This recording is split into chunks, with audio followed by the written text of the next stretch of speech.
Hi friends, in the last video we have started the fifth topic of science 1, that is heat.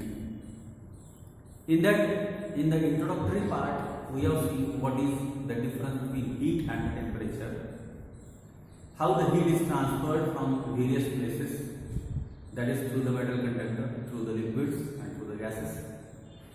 Also we have seen the types of heat transfer, that is conduction, convection and radiation of that heat. And we have seen how the latent heat of fusion and latent heat of vaporization can be calculated. Let us recall once again within 1 minute and then we will proceed further. मागच्या व्हिडिओमध्ये आपण सर्वात महत्त्वाचा भाग घेतला latent heat of fusion. What does it indicate? This is the amount of heat absorbed by unit mass of solid at a constant temperature to convert it from solid to liquid. एकक वस्तुमानाच्या स्थायू पदार्थाने एका स्थिर तापमानाला स्थायूतून द्रवात रूपांतरित होण्यासाठी ग्रहण केलेली उष्णता, याला आपण काय म्हणतो? लॅटेंट हीट ऑफ फ्युजन. म्हणजे एखादा पदार्थ स्थायूतून द्रवात रूपांतरित होताना उष्णता घेतो पण टेम्परेचर वाढत नाही. मग टेम्परेचर जर वाढत नसेल तर ती उष्णता जाते कुठे? That energy is used to separate the molecules from one to the another. They are utilized for separation of these molecules, for increasing the distances between them, so that they will convert from solid to liquid. याला स्पष्ट शब्दामध्ये आपण म्हणतो अवस्थांतर. म्हणजे कोणत्याही स्थायू पदार्थाचे अवस्थांतर घडत असताना उष्णता घेतली तर जाते मात्र तापमान वाढत नाही. मग ही उष्णता घेतली जाते त्याला काय म्हणतात? Latent heat of fusion. When we think about the conversion of solid to liquid, it is latent heat of fusion. असं होऊ शकतं, the liquid may convert into solid. आता जेव्हा पदार्थ सॉलिड मधून लिक्विड मध्ये जातोय तेव्हा हीट एनर्जी काय केली जाते? ऍब्सॉर्ब केली जाते. याच्या उलट पण घडू शकतं, when the liquid is converted into solid, the temperature will not change, but the heat will be released. The heat or amount of that quantity of energy will be released. So here, when we are converting solid to liquid, some amount of energy will be absorbed. From liquid to solid, some amount of energy will be released. या दोन्ही condition मध्ये आपण काय म्हणतो? This is a latent heat of fusion, where a particular amount of heat energy is required to convert unit mass of a solid at a constant temperature into its liquid phase. दूसरी एक बघितली आपण latent heat of vaporization. In the latent heat of vaporization, we have seen this is the amount of heat energy required to convert a unit mass of liquid at a constant temperature into its gaseous phase. एखादा द्रव पदार्थ, एक वस्तुमानाचा द्रव पदार्थ स्थिर तापमानाला त्याच्या वायू अवस्थेत रूपांतरित करण्यासाठी जितकी उष्णता ग्रहण केली जाते त्याला आपण काय म्हणतो? लॅटेंट हीट ऑफ वेपोरायझेशन. इथे पण असं होऊ शकतं, जसं लिक्विड मधनं गॅसेस मध्ये रूपांतर होतंय तसं गॅसेस मधनं लिक्विड मध्ये पण रूपांतर होऊ शकतं. याही वेळेला तापमान स्थिर राहतं पण या वेळेला हीट रिलीज केली जाते. ही प्रक्रिया रेणूमध्ये अंतर वाढवण्याची किंवा रेणूमध्ये अंतर कमी करण्याची आहे. When the solid is converted into liquid, the molecules are moving away. When the liquid is converted into solid, the molecules are coming closer. जेव्हा मॉलिक्यूल लांब जात असतील तेव्हा हीट एनर्जी सर्वसाधारणपणे द्यावी लागते. It will be absorbed by a substance and then they will go away, but the temperature gradient will not increase. So all this thing that we have seen in the last period. Now we will proceed further another part. आजचा part अत्यंत महत्त्वाचा आहे म्हणून हा भाग पुसून टाकतो. Regulation and anomalous behaviour of water. हे दोन भाग आपल्याला बघायचे. रेग्युलेशनला आपण मराठीमध्ये पुनर्घट्टन असं म्हणतो. एखादा सॉलिड पदार्थ त्याचं पुनर्घट्टन होणे हे काय आहे नेमकं आपण बघूया. Because regulation is related with the anomalous behaviour of water. तुम्हाला हे माहित असेल, एखादा बर्फाचा गोळा तयार करणारा गोळेवाला पहिल्यांदा आपल्या बर्फाच्या त्या गोळ्याच्या गाडीवर मशीनच्या साहाय्याने बर्फ असा बारीक बारीक बारीक करतो, खिचतो त्याला. जसं आपण खिसणीच्या साह्याने भाज्या वगैरे खिसतो तसं तो बर्फ पहिल्यांदा खिसतो, बारीक चुरा करतो आणि मग तो चुरा एका छोट्याशा काडीवर एका स्टिकवर लावतो, दाबतो त्याला and then a ball is created and then some colourful liquids are immerse from that and a colourful ice गोला is given in your hand.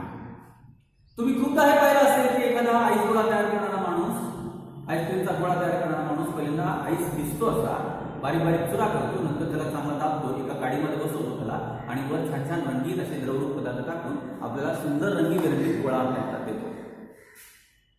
इथं नेमकं काय होतं, तो गोळ्याला बारीक बारीक त्या ह्याचा आईसचा किस तयार करतो आणि नंतर त्याला एकत्र पण करतो लाडू बांधण्यासाठी. दुसरा प्रयोग करून बघा तुम्ही. घरात आपल्याकडे आईस क्यूब असतात फ्रीजमध्ये. 2 आईस क्यूब घ्यायचे, ते 2 आईस क्यूब एकमेकांवर असे दाबायचे थोडा वेळा आणि नंतर तो दाब सोडून द्यायचा. You will find that 2 ice cubes will now connect together. त्या दोघांचा एकसंध ठोकळा तयार झालेला दिसेल. ही जी प्रक्रिया आहे ना पुनर्घट्टन असं म्हणतात. It is called as regelation. आईसच्या बाबतीत असं रिव्हेलेशन का घडतं, तुकडे एकमेकांमध्ये का जोडले जातात, हा सगळा प्रयोग आपल्याला बघायचा. Whenever pieces of ice they are pressed and when the pressure is released, the pieces are coming together and they are forming a single piece. ही जी प्रक्रिया आहे पुनर्घट्टन किंवा रिग्युलेशन असतं. रिग्युलेशन का घडतं, त्याचं बेसिक प्रिन्सिपल काय आहे हे बघू. पहिलं एका वाक्याचं बेसिक प्रिन्सिपल लक्षात ठेवा. when the pressure is applied on the solid, its melting point decreases, particularly in the case of ice. बर्फावर दाब प्रयोग केल्यानंतर त्या बर्फाचा द्रवणांक कमी होतो. या परिस्थितीमध्ये या पूर्ण प्रिन्सिपलचा उपयोग रिग्युलेशन मध्ये कसा होतो. हा प्रयोग कसा, take a wooden table, on this wooden table keep a ice slab. एका लाकडी टेबलवर एक बर्फाची लादी ठेवा. On this ice slab, put a wire, and on the 2 ends of the wire, weight is suspended. एका लाकडी टेबलवर एक बर्फाची लादी ठेवा.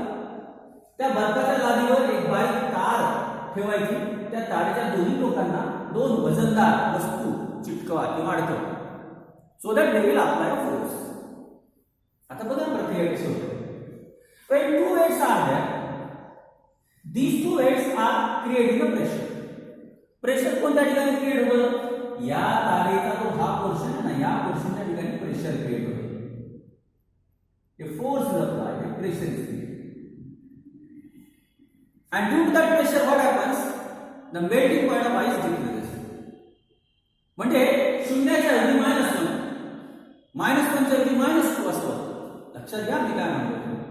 म्हणजे आता बघा इथे जेव्हा 0° सेल्सिअस तापमानाचा बर्फ आहे, 0° सेल्सिअस तापमानाच्या बर्फाच्या ऐवजी आता तुम्ही दाब प्रयोग केल्यामुळे इथे काय होतं, temperature decreases. It may become -1, it may become -2. Still it is water. Still it is water.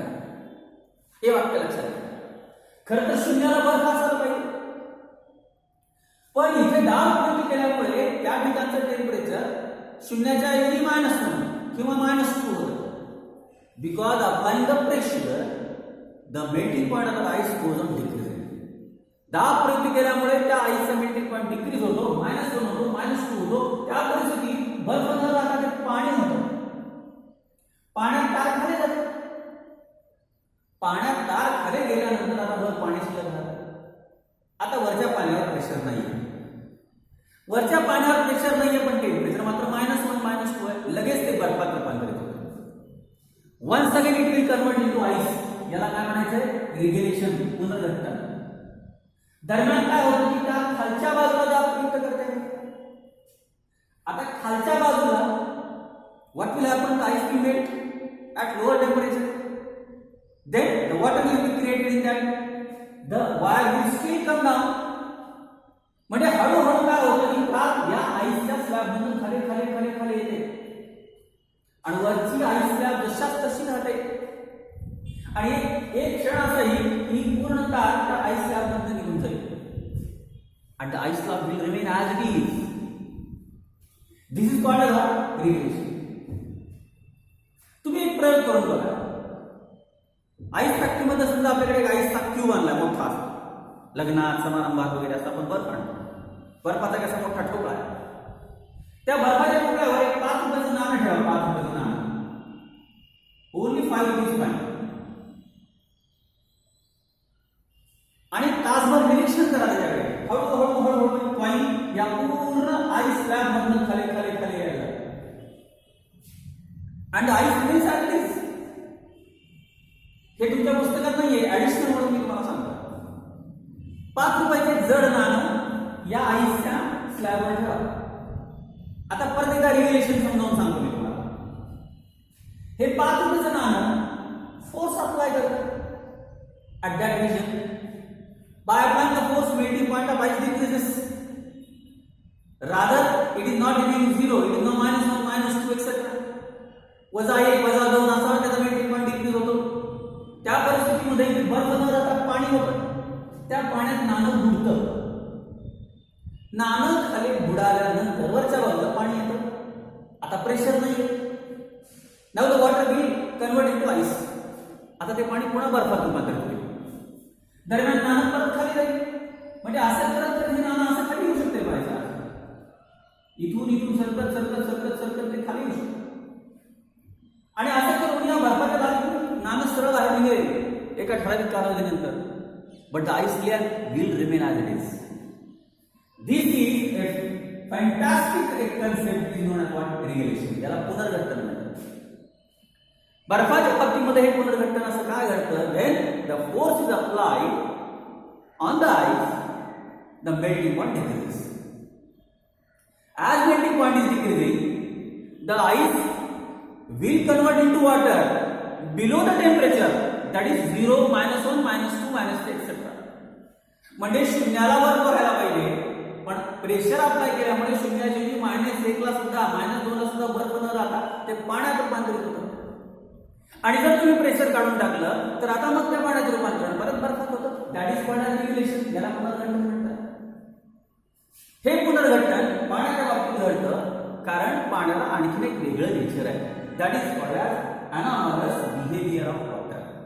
याला आपण पाण्याचे असंगत आचरण म्हणतो. अनॉमलस बिहेवियर, याला असंगत आचरण म्हणतात. असंगत. This is called as anomalous behaviour of water. पहिल्यांदा आपण संगत आचरण कशाला म्हणायचं? संगत आचरण म्हणजे नॉर्मल वागणे. एखाद्याला आपण जर केळी खायला दिली तो केळीची सालपट काढून टाकेल आणि मधली केळी खाईल. तुम्हाला काही विचित्र वाटेल का? नाही वाटेल. It is a normal behaviour. तो केळी खाताना सालपट काढतोय, मधली केळी खाऊन टाकतो. पण एखाद्याच्या हातात आपण केळी दिली, खाऊन टाक म्हणलं, त्याने केळी चोरली, केळीमधली मधली केळी फेकून दिली, सालपटा खाऊ लागला. आता आपल्याला काय वाटतं, अरे इथं काहीतरी गडबड आहे, हे विचित्र वागत आहे, असंगत वागत आहे. असंगत म्हणजे नॉर्मल बिहेवियर पेक्षा वेगळं. पाण्याच्या बाबतीत हा शब्द प्रयोग का आला? Why anomalous behaviour of water is there. पाणी कसं काय असंगत वागतंय, त्याच्यासाठी पहिल्यांदा संगत काय वागतंय किंवा संगत वागणं काय आहे हे आपण समजून घेऊ. कोणत्याही पदार्थाला उष्णता दिल्यानंतर पदार्थातील रेणू दूर दूर जातात आणि पदार्थातून उष्णता काढून घेतल्यानंतर पदार्थाचे रेणू जवळ जवळ येतात. हे जे नेचर आहे याला आपण काय म्हणतो? It is normal behaviour. When heat is applied on any solid substance, the molecules inside that solid they will go away. By applying it, expansion of solid takes place. बघा मी वाक्य काय म्हणतो? By applying solid, expansion. By applying heat to the solid, expansion will take place. And by getting out the heat, उष्णता काढून घेतल्याने काय होईल? Contraction will take place. म्हणजे स्थायूला उष्णता दिल्याने त्यांचे प्रसरण होते, द्रवातून उष्णता काढून घेतल्याने त्यांचे आकुंचन होते. कोणत्याही पदार्थाच्या बाबतीत असं झालं पाहिजे, तो स्थायू असो, द्रव असो किंवा वायू असो, उष्णता दिल्याने त्या पदार्थाचे प्रसरण झाले पाहिजे आणि उष्णता काढून घेतल्याने त्या पदार्थाचे आकुंचन झाले पाहिजे. बरोबर आहे? बघा मी परत सांगतो.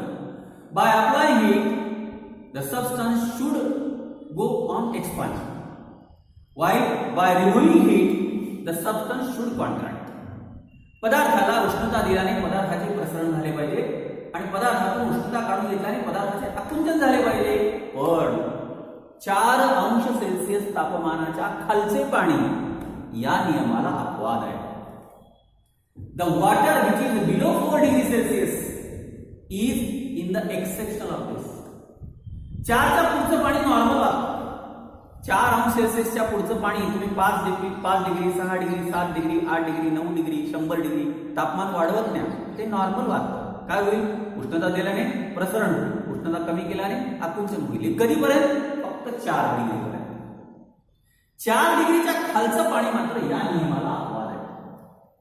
म्हणून आपण इथे हेडिंग टाकलेलं आहे, अनॉमलस behaviour of water.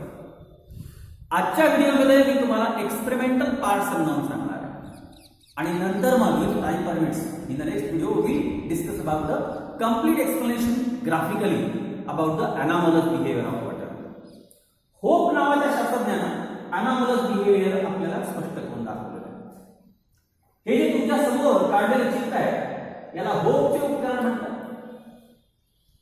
Hopes apparatus, होपचे उपकरण, महादेवाच्या पिंडीसारखं हे उपकरण आपल्याला दिसतं. हे उपकरण तुम्हाला पाण्याचे असंगत आचरण प्रयोगाच्या सहाय्याने सिद्ध करून दाखवतं आणि मग नंतर आपण ते बघणार आहोत तसं का होतं.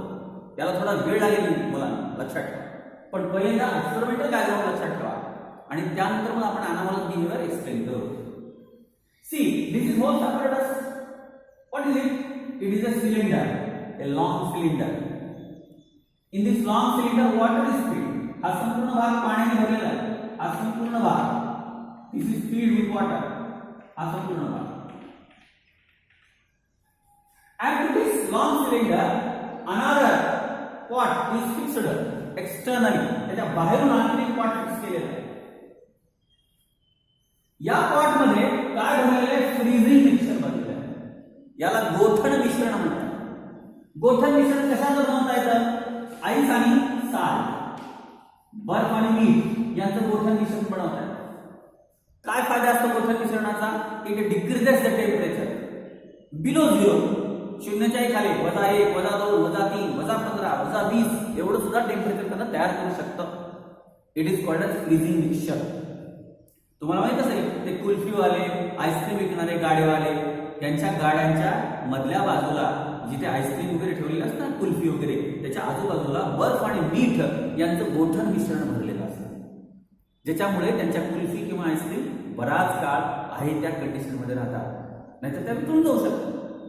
Like that, a freezing mixture is taken. The freezing mixture is made up of ice and salt. या महादेवाच्या पिंडीसारख्या या भागामध्ये बर्फ आणि मीठ यांचं गोठण मिश्रण भरलेलं आहे. मधल्या उभट नळकांड्यामध्ये पाणी भरलेलं आहे. आता हे फ्रीजिंग मिक्सचर इथे ठेवलंय. There are 2 thermometers. Lower thermometer that is T1, higher thermometer that is T2. आता गृहीत करा सुरुवातीला या पाण्याचं तापमान 10 डिग्री आहे, 10 डिग्री सेल्सिअस, आणि इट स्टार्ट्स कुलिंग. 10 अंश सेल्सिअस तापमानाचं पाणी आणि आता ते थंड व्हायला सुरुवात झाली. थंड व्हायला सुरुवात झाल्यानंतर काय होईल? सुरुवातीला या पोर्शन मधलं पाणी थंड होईल, ते खाली, म्हणजे सुरुवातीला काय होईल? समजा इथे 10 डिग्री सेल्सिअस होतं, ते 9 होईल. मग थोड्या वेळाने खालचं वॉटर 9 डिग्री होईल. का? Higher density water will come down, lower density water will go in the upper direction. Convection मध्ये आपण बघितलंय, जादा घनतेचं पाणी खाली, कमी घनतेचं पाणी वर जाईल. थोड्या वेळाने वरचं टेम्परेचर 7 होईल, मग थोड्या वेळाने खालचं टेम्परेचर पण 7 होईल. मग त्याच्यानंतर थोड्या वेळाने वरच्या थर्मामीटर मधलं टेम्परेचर तुम्हाला सुद्धा 5 दिसेल, मग थोड्या वेळाने खालचं टेम्परेचर पण 5 दिसेल. असं करत करत वरचं थर्मामीटर 4 ला जाईल, मग खालचं थर्मामीटर 4 डिग्री जाईल. आता आपलं खालच्या थर्मामीटर मधलं पाणी 4 डिग्रीला स्थिर राहील. आता हळूहळू तुम्हाला असं लक्षात येईल, as the time permits now the upper thermometer is showing 4 degree, 3 degree, 2 degree, 1 degree or 0 degree also, but still the lower thermometer remains at the temperature 4 degree. बघा 10 अंशाचं पाणी ज्यादा थंडीचं होतं ते खाली आलं, खालच्या नदीने वर पाठवलं. मग वरच्याचं टेम्परेचर 9 झालं ते खाली आलं, खालच्या नदीने वर पाठवलं. मग वरच्याचं टेम्परेचर 7 झालं ते खाली पाठवलं, त्याला खालचं पाणी वर गेलं. मग वरच्याचं परत 6 झालं, 5 झालं ते खाली. असं कधीपर्यंत घडतं? 4 डिग्री सेल्सिअस पर्यंत चालतं.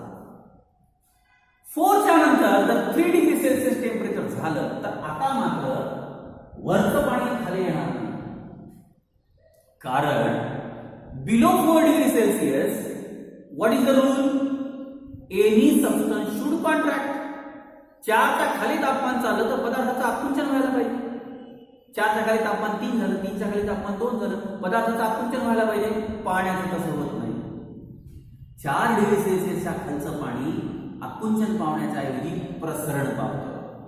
मी परत एकदा सांगतो तुम्हाला, the water below 4 degree Celsius rather contracting it goes on expansion. 4 अंश सेल्सिअस तापमानाच्या खालचं पाणी आता काय होतं? त्याचं काय होतं? प्रसरण पावतं. प्रसरण पावल्यामुळे काय होतं? आकुंचन पावायचे प्रसरण पावतं, मग घनता कमी असते. कमी असल्यामुळे वर राहतं.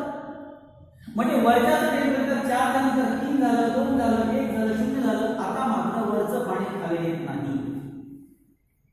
का? खालचं पाणी 4 डिग्रीचं आहे ऑलरेडी, त्याची घनता ऑलरेडी जास्त आहे. As it is higher density, as it is having higher density, it will remain at the water. While the water which is in the upper layer, it is now expanded. इतर normal पदार्थ contract झाले असते, पाणी contract होत नाही. किती तापमान आलं? 4 आणि 4 च्या खालच्या तापमानाला पाणी इतर सामान्य पदार्थांसारखं वागत नाही, विचित्र वागतं, वेड्यासारखं वागतं. म्हणून याला आपण काय म्हणतो? अनॉमलस बिहेवियर ऑफ वॉटर. याला पाण्याचे असंगताचरण असं म्हणतात. हे पाण्याचं असंगताचरण निसर्गाने पाण्याला दिलंय, म्हणून हा निसर्ग खूप मोठ्या प्रमाणात चालू आहे. मला आपण पुढच्या व्हिडिओमध्ये डिटेलमध्ये बघणार आहोत. निसर्गाने पाण्याला असं एक विचित्र आचरण दिलं. 4 अंशापर्यंत पाणी नॉर्मल वागतं.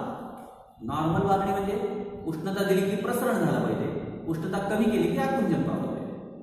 4 च्या पुढचं पाणी ठीक आहे. 4, 5, 6, 7, 8, 9, 10, 100 पर्यंत तुम्ही याच पद्धतीने ते वागत जाईल. 4 डिग्रीच्या खालचं पाणी मात्र या नियमाला अपवाद आहे. It is called as anomalous behaviour of water. You will find that in the Hope's apparatus the temperatures in the thermometer T192 will be measured. जेव्हा या गोठण मिश्रणाच्या साहाय्याने पाणी थंड व्हायला सुरुवात होते, पहिल्यांदा वरचं थर्मामीटर 10 डिग्रीचं 9 दाखवेल, 7 दाखवेल, 5 दाखवेल, 4 दाखवेल. तसंच खालचं थर्मामीटर सुद्धा 9 दाखवेल, 7 दाखवेल, 5 दाखवेल, 4 दाखवेल. ही प्रक्रिया कन्व्हेक्शनने घडत राहते. वरचं जादा घंटेचं पाणी खाली येतं, खालचं कमी घंटेचं पाणी वर जातं. ही प्रक्रिया 4 पर्यंत घडत राहते. 4 च्या नंतर मात्र 3 डिग्री सेल्सिअस टेम्परेचर झालं रे झालं. आता मात्र वरचं पाणी खाली यायचं थांबतं. का? आता वरचं पाणी कॉन्ट्रॅक्ट होत नाही, एक्सपांड होतं. त्याची घनता आता वाढत नाही, कमी होते. कमी घनतेचं पाणी वर. That's why the water will now have temperature 3 degree, 2 degree, 1 degree, 0 degree, -1, -2, काही.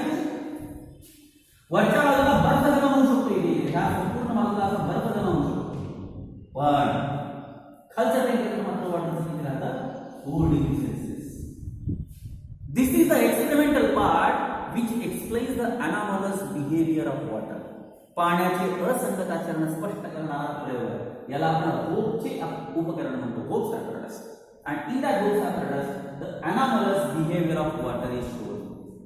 ह्याचं कारणही आपल्याला बघायचं, ग्राफिकली सुद्धा हे रिप्रेझेंटेशन बघायचं.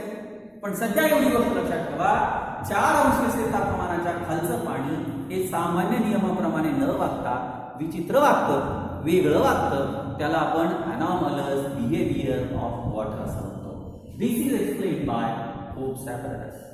We will discuss why water is having such type of behavior. निसर्गाने पाण्याला असं विचित्र आचरण का दिलं, किंवा पाणी असं विचित्र आचरण का दाखवतं, आणि त्याचे निसर्गात फायदे काय आहेत आणि तोटे काय आहेत, याचाही विचार आपल्याला करायचा आहे. But we will discuss it in the next video. Thank you.